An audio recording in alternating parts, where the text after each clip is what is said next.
Welcome to diplomacyindia.com. I am VN Jha and you are watching our special show, The Bookmark. Today we have with us Dr. Anirban Ganguly, Director, Dr. Syama Prasad Mookerjee Foundation at New Delhi, and he is an expert on politics, culture, history and civilization. He is also into the policy research cell of Bharatiya Janata Party. He is the co-author of the book, co-editor of the book, The Modi Doctrine, New Paradigms in India's Foreign Policy. The book is a singular effort in 2.5 years of Modi's tenure as an evaluation of India's foreign policy under Prime Minister Modi.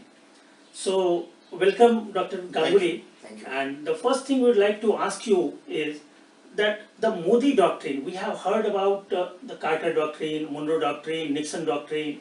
So, what do you mean by Modi Doctrine? What is Modi Doctrine when you say the Modi Doctrine?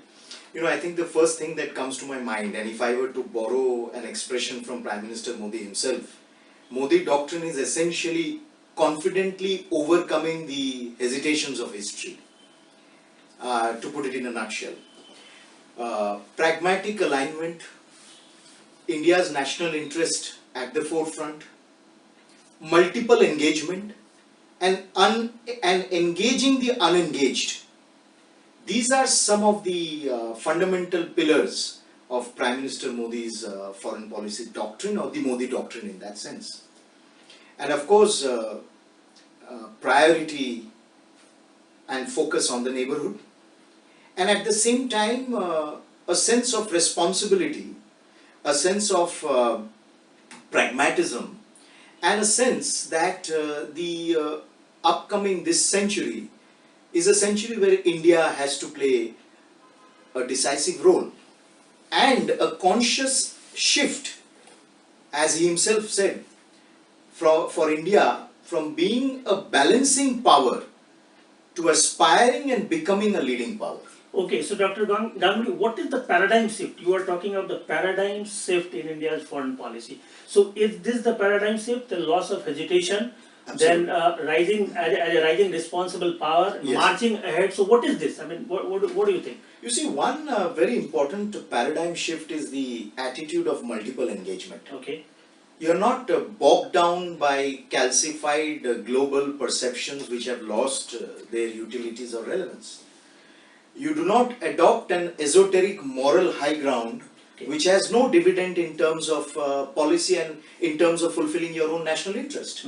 So this is a very unique paradigm shift in that sense. And of course, Prime Minister's emphasis on India's civilizational quotient, his emphasis on India's soft power, along with pragmatism, is also a shift. Okay.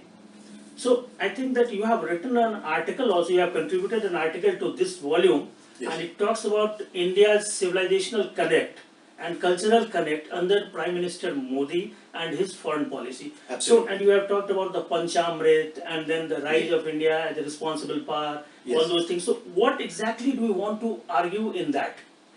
You see, I want to argue that India in the past had been, in the long past, or ancient India, if you were to use that word, was seen as a global powerhouse, was seen as a global knowledge hub, and was seen as the, to use that French word, carrefour, the cross section of world ideas.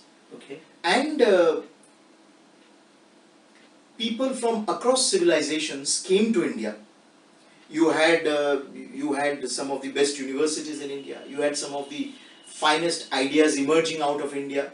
And you had people coming to India and going back with that knowledge, that cultural richness, back to their respective countries, respective regions, and then bringing up some very unique civilizations.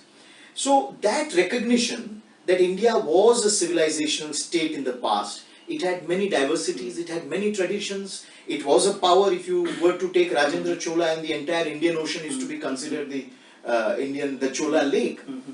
You see, that recognition, that realization that yes, we were that, and today we can aspire to again rekindle that position without being hegemonistic, but with a spirit of team, with a spirit of partnership.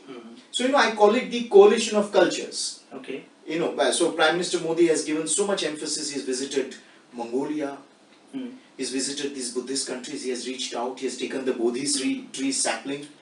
There was I have mentioned this in my article, there was yoga in the Temple of Heaven. Yeah. You had Tai Chi and yoga. So, this very confident approach to one's own civilizational potential. A rainbow foreign policy, you can exactly in that sense, yes. That sense. And that for example, when he's going to Iran, he went to Iran. He's whatever, even the presence that he's giving. So you had the translation of the Ramayana or the Panchatantra in Persia, in Persian, and that's what he presented the Iranian president.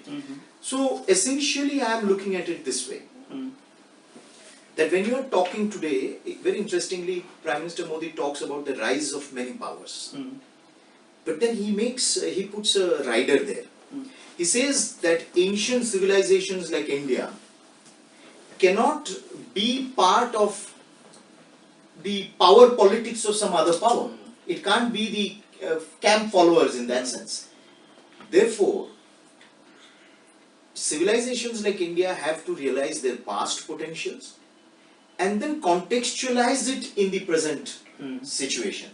So, for example, when he was in Mongolia, during after the joint communique and memorandums, etc., was signed, Prime Minister Modi made an observation. He said, "We have given a," and I'm just paraphrasing, not the exact word, but what he said, "We have given a present shape to our ancient relations." So, when I talk about civilizational approach to India's diplomacy, I essentially speak of that.